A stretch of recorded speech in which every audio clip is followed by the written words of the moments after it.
Hi friends, কেমন আছেন?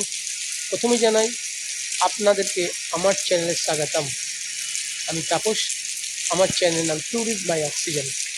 তো আজ আমি এসেছি রবীন্দ্রনাথ ঠাকুরের বাসভবনে।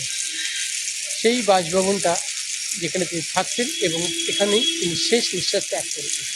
আমি বাইরে থেকে ভিডিওটা করছি এই কারণে, কারণ ভেতরে মিউজিয়ামের ভেতরে কোনো ফটোগ্রাফি অ্যালাউ নেই। এখানে এন্ট্রি টিকিট 50 টাকা।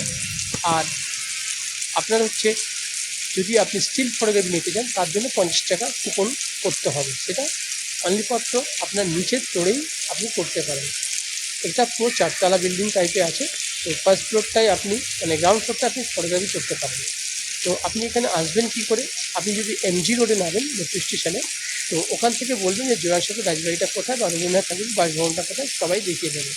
তো আর আপনি যদি হাওড়া শিয়ালদা থেকে বাসে উঠে বলেন যে বাসগুলো এমজি রোডের দিকে যাচ্ছে, সেই বাসে উঠে বলবেন যে আমি রবীন্দ্রনাথ ঠাকুরের বাড়িতে যাব, বা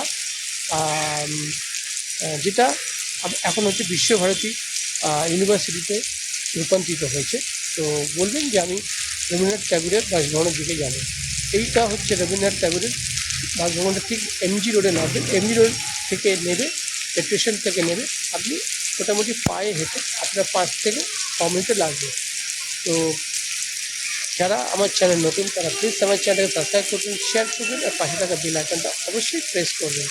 তো শেষে বলি, সুস্থ থাকবেন, ভালো থাকবেন, সবসময় আমার চ্যানেলের সঙ্গে জড়িয়ে থাকবেন। তো বাই ফ্রেন্ডস।